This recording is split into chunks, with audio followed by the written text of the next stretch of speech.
guys, and welcome back to the Cruel Corner. We're here once again in this wonderful ranty corner for all things Formula E. And before we kick things off, I would just like to apologise for the delay with this episode. There was no other reason for it other than I was severely sunburnt. I went to a car show earlier this week. Thought I was only going to be there for a couple of hours, and I was there all day, and I didn't take sun cream, nothing with me, and I came back and I looked like Mr. Chuffing Blobby, and then I went burnt, and then I flaking, and I looked frigging awful. So yeah, I shouldn't really been out in public, to be honest with you, let alone be recording videos for YouTube. But as you can see now, I'm a lot better. Still a little bit pink, still a little bit flaky in the back of my neck there, as you can see, but we're good to go again. Hallelujah, praise the Lord. So if you've never seen this series before, I award the drivers out of a maximum of 10 points based on their race weekend's performance, and I go all the way down to 0 if they have a particularly bad one. Take a look out for bonus points though. They're sometimes on offer for some drivers that do something extra special during a race, and on the rare occasion, but becoming more frequent on this series, I do award minus points to those drivers that do something extra special, but for all the wrong reasons. So we're going to kick things off with the race winner, of course. It is Nick Cassidy once again. Unbelievable stuff. Where did he start this race? Was it 9th or 10th? He was down there again, wasn't it? In the mid-pack. And once again, he carves his way through to take the victory. He's just driving sublime this season, isn't it? It's just, I just cannot get over how well he's done this season. We had a duff round last time out, you know, a couple of duff rounds there. But apart from that, it's been a very consistent season, especially for Formula E standards as well, where it's always crazy. This race was no exception. Once again, no one wanting to lead, and it made for some ridiculous at times, to be honest, borderline stupidity going into turn 1, where the cars were like 6 wide and braking halfway down the straight because people are like, don't want to lead, don't want to lead, don't want to lead, don't want to overtake anyone. And it was surprising it didn't get more nasty than it did. We saw a couple of bits of wings flying off here and there, didn't we? Fenestraz had to pit for one. We saw Nico Muller with his front wing failure. So it did happen, but I'm surprised it didn't happen more frequently. But for Nick Cassidy, though, as always, just judging his race pace fantastically, was up to 5th after the first lap. And then he stayed in that area. So he'd made the headlines at the first lap, like, look, I need to get as many as I can. He did that, and then it was maximum efficiency. Let's not lead this race too soon. Let's just stay behind the cars that we need to stay behind, get the slipstream, get that percentage rating over everyone else, and then we charge at the end and attack at the end. And that he did do. Once again, this race, it was like the top 3 split away, wasn't it? Again, it wasn't like a big gaggle. So it started off as a big gaggle, and then the top 3 bugger off into the distance just a little bit. Then it's fighting for best of the rest category, and Nick Cassidy once again got himself into that top 3 positions that he needed to, got himself into the lead, and that's where he stayed. He did a fantastic job once again. So for Nick Cassidy this weekend, it's got to be, hasn't it? It's got to be. It's a perfect 10. It's a perfect 10 to Nick Cassidy. Once again, an outstanding drive, managed his percentage as well, picked his battles well. It's just perfect. Just perfect. And that silly error that he made a couple of rounds ago where he just tagged the back lazily of Verline and then just damaged his wing. It's like, what was that for, Nick? Because the rest of this season has been pretty bloody perfect. So, yeah, fantastic effort, Nick Cassidy. A full 10 points to you on the Cruel Corner. Next up, we come to Jake Dennis once again. Always the bridesmaid. Always the bridesmaid and never the bride. He's taking P2 though, and he'll be happy with that. He'll be happy with that. Fantastic effort by Jake this weekend, securing his first pole position of the season, and then doing a good race to stay within that gaggle, keep himself in the mix for the victory.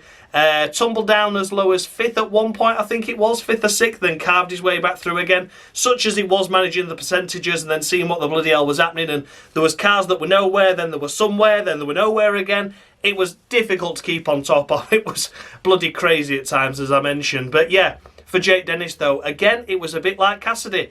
Keep himself out of trouble, picked his fights when he had to, and at the end of the day, from a pole position, finishing 2nd place in Formula E, is quite bloody good, to be honest with you. He did a good effort there, a great job. So he picks up the 3 points, of course, for the pole position, 18 points for the victory, so a good points all.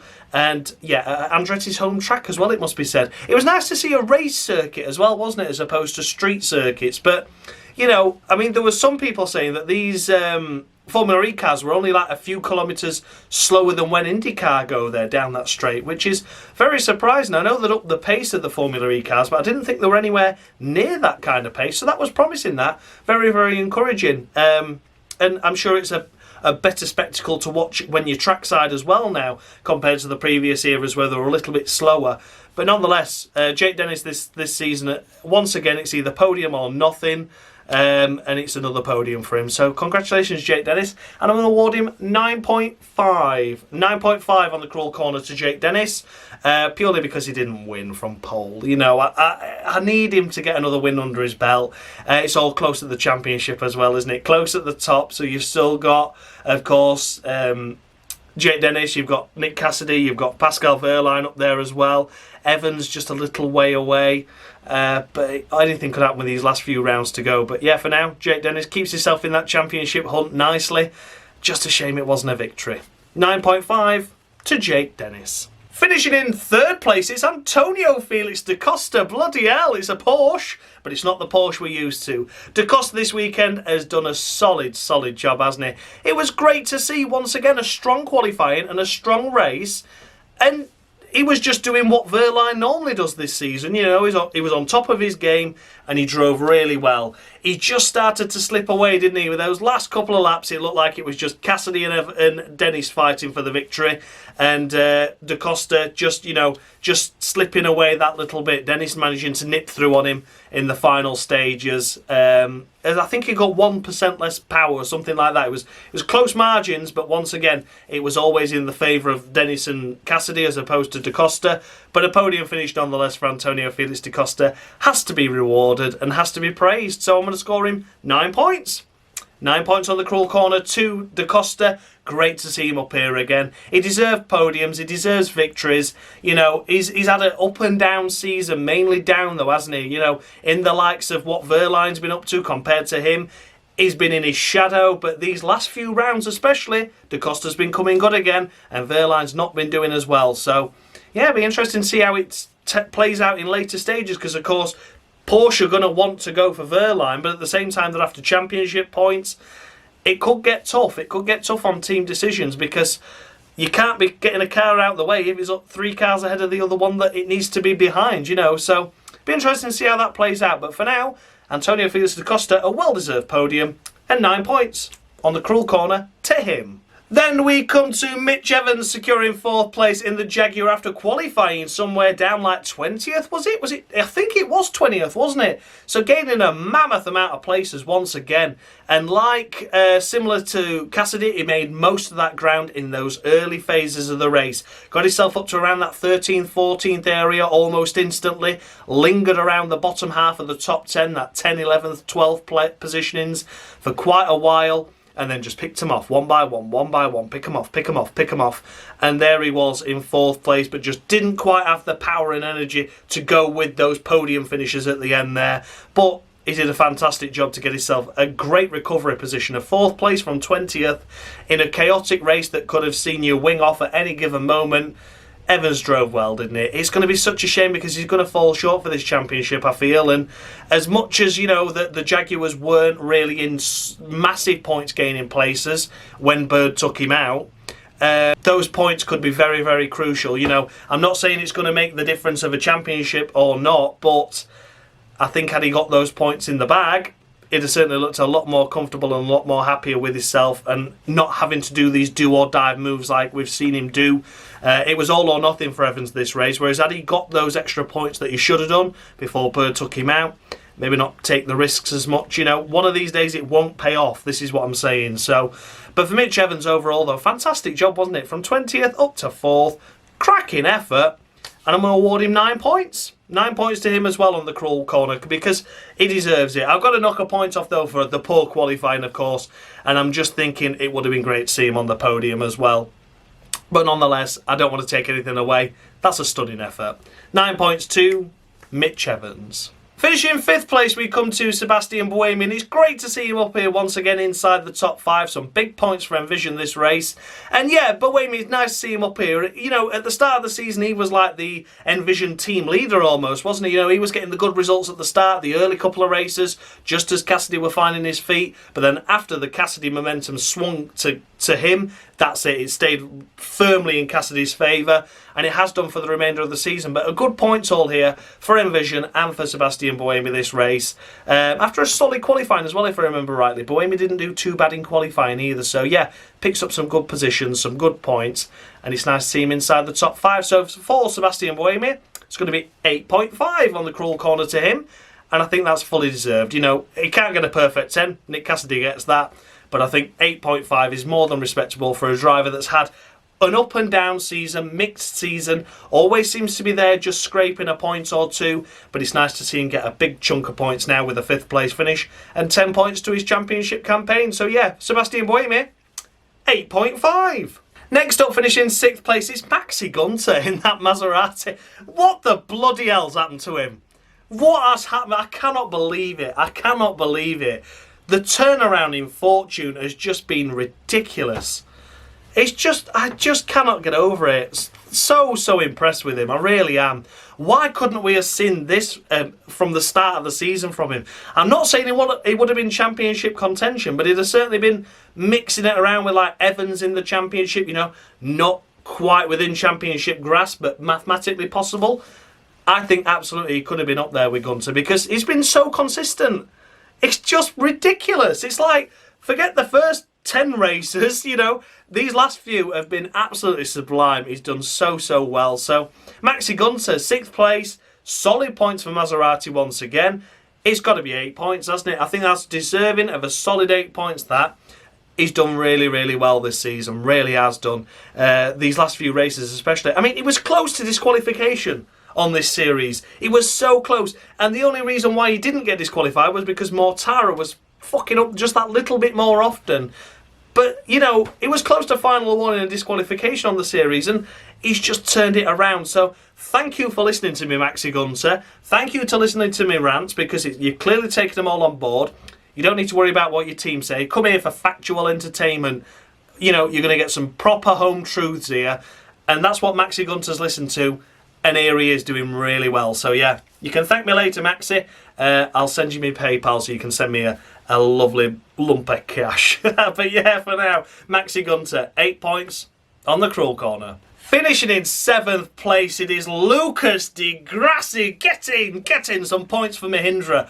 I was so thrilled to see him this race because every moment in that race and every time I looked at that leaderboard, as chaotic as it was, Lucas Di Grassi was always inside that top 10. And I was just get a point. Just get a point for the love of God. Give Mahindra something to chuff and smile about. Give him something to smile about.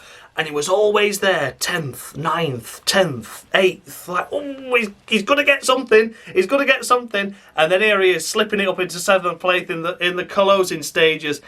I'm so happy for him. I really am. I'm happy for Di Grassi. I'm happy for Mahindra. It seems such a shame that I'm happy with the 7th place finish, but this season has not been a good one for Mahindra at all, has it? So Lucas Di Grassi can score no more, or no less, than a perfect 10, can he? Come on, that is worthy of a perfect 10. Well done to Lucas Di Grassi. That was a stunning drive. Like I say, always inside that top 10.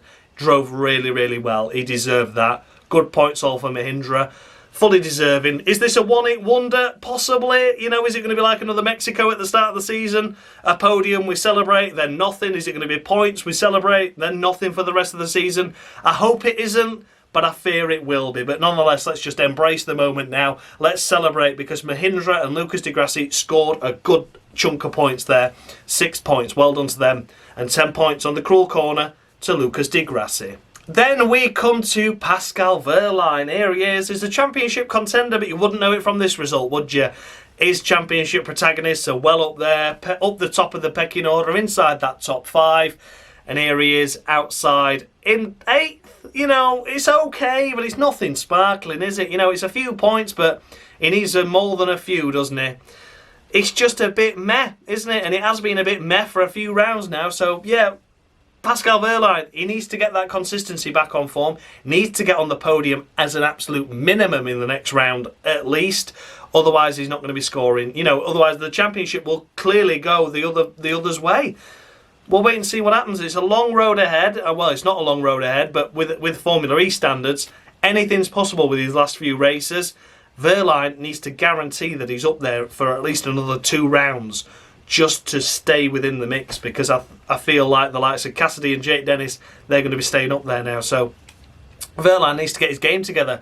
But for now, it's going to be 4.5 on the cruel corner to Pascal Wehrlein. And yeah, fingers crossed he gets up there and soon, because if he has another bad race or 2, I think that's going to be just too far out of reach for that championship. It might be mathematically possible, but realistically, I don't think it will be. So yeah, book your ideas up, Pascal.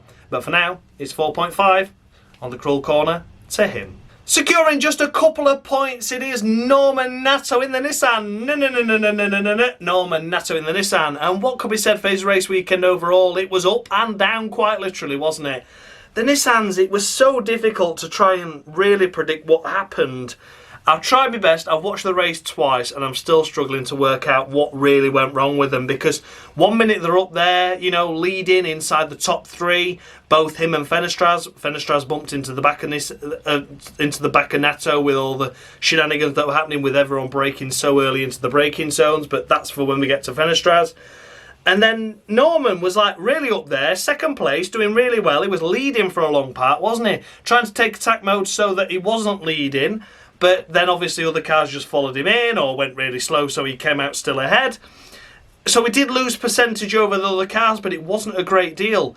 And then the next thing we know, I'm like, oh, well, he's lost the lead. Oh, he's lost second. Oh, he's lost third. He's still inside the top 5. And then the next time I looked at the leaderboard, he was 14th. Like, where the bloody hell did that happen? It was crazy. So yeah, forgive me for not really paying attention as to how it happened, but I couldn't keep up with everything. But nonetheless, here he is securing a couple of points. So, he did recover something, but after a really good qualifying and after leading the race, just a couple of points. It's such a shame, isn't it? I've not been too harsh with him, but I don't think I've been too kind either, but it's going to be 6.5 to Norman Nato for that. A shame, really. I was expecting a lot more. Certainly top 5 for both Nissans, it must have been said, as a minimum.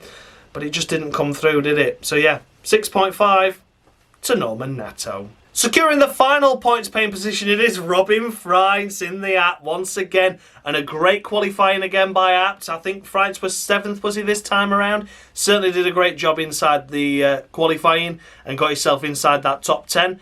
And then in the race, stayed with inside that top 10. Did a bit of a Norman Nato at one point where he just vanished. And he was down there like 15th, 16th, like what the bloody hell's happening.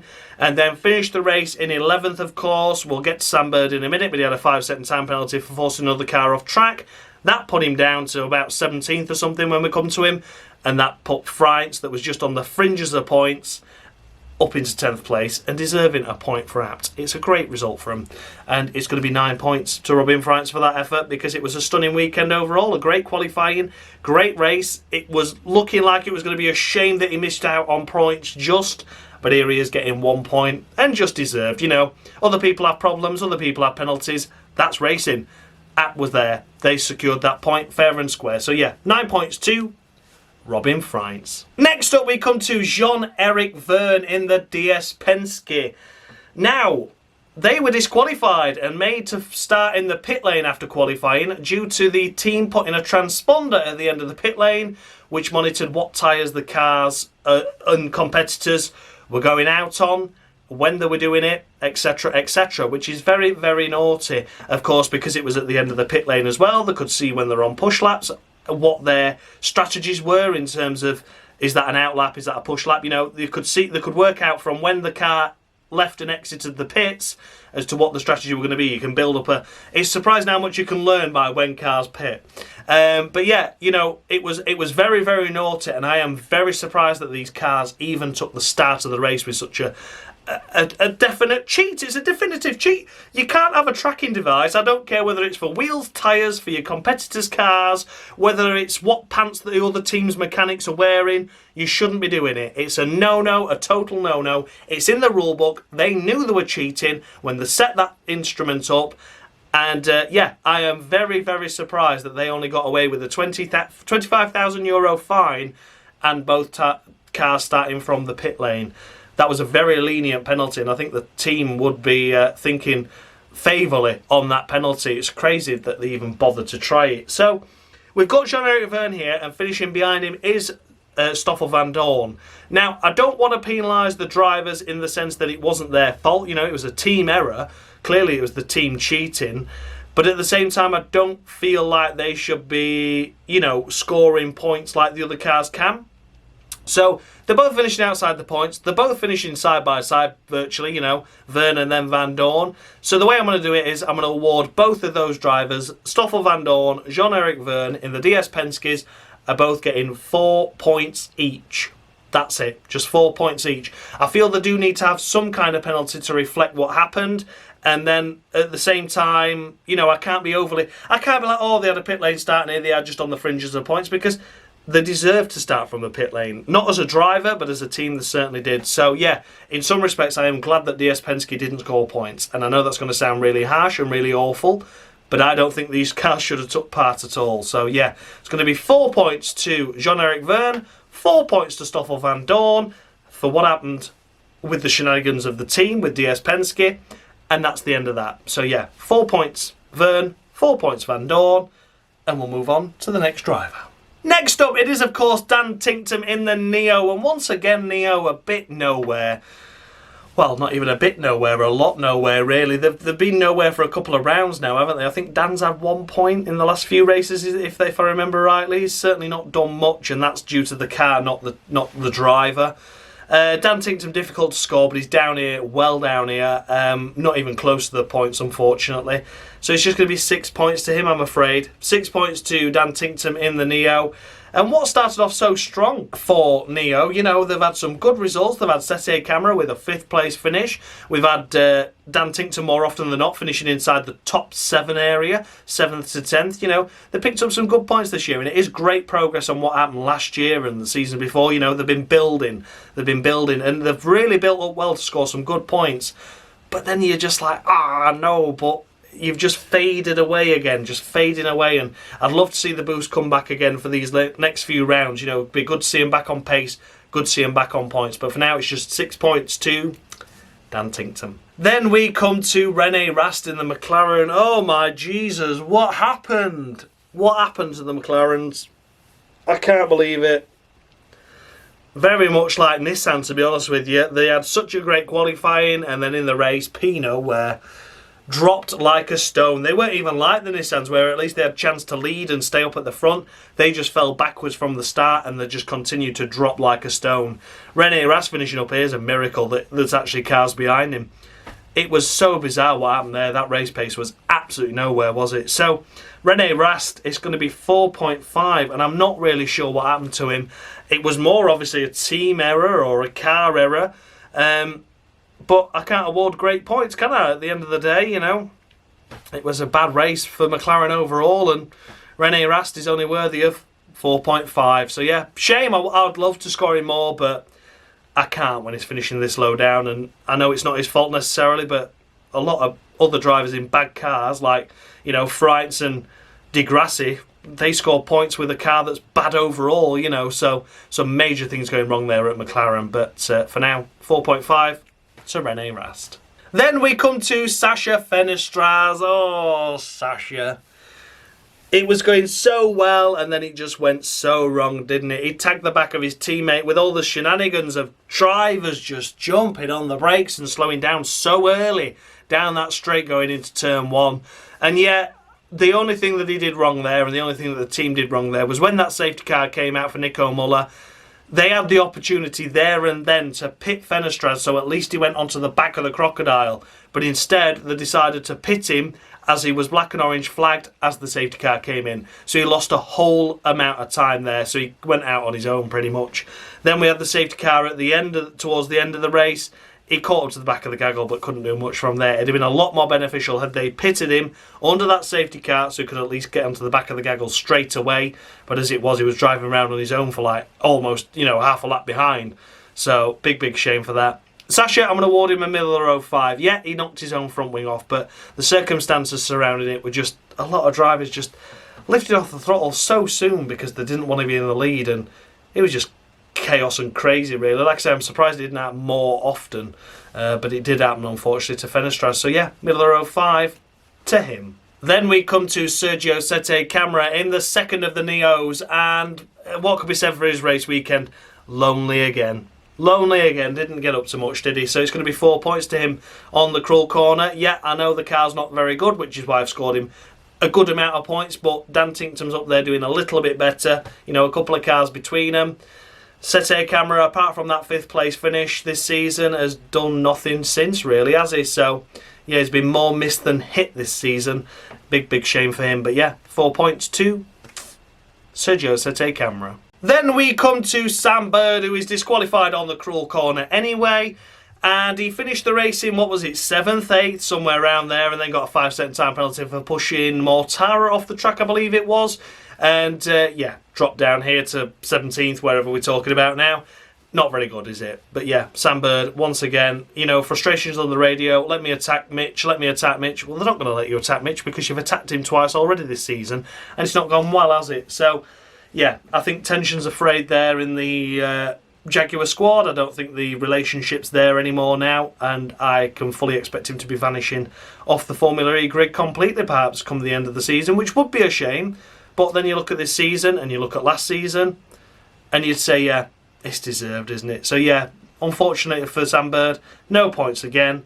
Penalty, frustration sinks in, disqualified on the cruel corner anyway, and that's the end of that. Next up, it is Jake Hughes in the second of the McLarens, and oh dear, similar to Rene Rast, really, just dropped like a stone. I can't believe it. I cannot believe it at all. So for Jake Hughes, it's going to be 3.5 on the cruel corner to him, and yeah, that's really it. I can't really say much, can I? Started off well, great qualifying, and then dropped like a stone, and that's it. Terrible. Absolutely terrible. So yeah, McLaren really need to book their ideas up now, and Jake Hughes has done so well this season for a rookie, but even he can't do anything in a dog shit car like that, can he? So yeah, 3.5 to Jake Hughes. Same with Rast. I'd love to score him more, but I can't. I just can't. So yeah, 3.5 to Jake Hughes. Then we come to the last of the runners in the race, which is of course Andre Lotterer. And he was at the back all bloody race. Andretti blamed it on damage. Now, I don't get it. I don't get it. Nico Muller was driving around ahead of him until he had his failure with a no wing on, and he was still doing better than Lotterer. Like, I don't know where it's all gone wrong for Lotterer, to be honest. But he was at the back the entire race. Like, he was even. I can't even comprehend how bad he was. Like, terrible. Absolutely terrible. I mean, he's disqualified on the cruel corner anyway, obviously because he is shite. And yeah, this is it. So, finishing last of the runners, P bloody nowhere, and I just can't believe that they even bothered to bring him back. They should have kept Beckman in, to be honest. He couldn't have done any worse, could he? Yeah, that was a very poor performance. So, Lotterer disqualified anyway, and another incredibly poor showing. Then we come to the list of retirements, of course, and the first on this list was the last in the race, and that was Roberto Meri. Roberto Meri just broke down. That is all that we can say about that, to be honest. Just broke down, and the car just came to a stop and a halt, which is a shame, really, because, you know, yeah, the Mahindra isn't a great car. Would he have scored points like Di Grassi did? No, probably not. But he deserved the chance, didn't he? So for Roberto Meri, like I do with all retirements, can only score a maximum of 5 points. He's going to get 5 points, and I think that's fair. Yeah, shame really. Couldn't really see what he was capable of. The breakdown happened quite early on in the race, and that's that. So yeah, 5 points to Roberto Meri. Next up, it is of course Eduardo Mortara, and if you were to think, who's that Maserati skipping through the grass there in the latter stages of the race? You'd go, yeah, and on that, definitely Mortara, and it definitely was. So, I can't believe it. It was inside the points again. He was just behind Gunter, and then he was bouncing his way through the grass and pitted and retired. Like, oh my God. Disqualified again. Like I said, disqualified anyway on the cruel corner, but there's not much to be said. It's just another piss-poor season, isn't it? Another piss-poor race for Mortara. This guy that was on the fringes of winning a championship not too long ago, and just absolutely nothing. Nothing at all. Just nothing's going his way, whether it's his fault or not. Most of the time it is his fault. And yeah, once again, a DNF when he could have had points. Disqualified anyway, but here he is. Down and out once again for Eduardo Mortara. And then the last on this list, of course, the first to retire in the race, it is, of course, Nico Muller in the Apt. And what could be said, apart from a great qualifying, the race came undone. Got involved in the turn 1 shenanigans again, where everyone was just slowing down so early. Tagged the back of one car, broke his wing, decided to keep going, and then we're unsure what happened, whether the wing actually folded underneath the wheels, or whether he had a brake failure like he said he had, and went barrelling off through the grass, down the side of the Armco. Was quite an hefty impact actually, and then ended up on the opposite side to where he crashed, and yeah, was firmly in the wall over there as well. So yeah, big disappointment to Nico Muller's race weekend. Big shame really. So there we go. Nico Muller, I can only award him a couple of points, and it's going to be 2.5 on the Cruel Corner to Nico Muller. So there we have it then, guys. Those were the runners and riders of the Formula E E-Prix from the United States, the Portland E-Prix. Let me know your thoughts and feedback down below. Did I score any drivers too high, any too low? The updated scoreboard with my standings are on the screen now for you to take a look at. Have a look and see where your favourite driver is. Are they climbing up the order? Are they tumbling down it? Are they in the disqualified pile? Let me know, as always, what you thought to the race. Let me know what you think to this standings. Is it right? Is it wrong? As always, keep the questions and comments coming because I love them. A massive thanks, as always, go out to Dan of Mushy Gaming, formerly Mushy Gaming, just runs under his own name now, of Dan Bartlett, for providing me with the scoreboards that you see on screen. Without him, this series would be more pointless than it already is. I'll see you all in a couple of weeks' time for... Where are we next? Is it Italy? Is it Italy, a double-header? And then is it Britain at the end of July? I think it could be. I think we're on for some busy weekends, aren't we? Coming up with Formula E and Formula 1. So yeah, look forward to that, eh?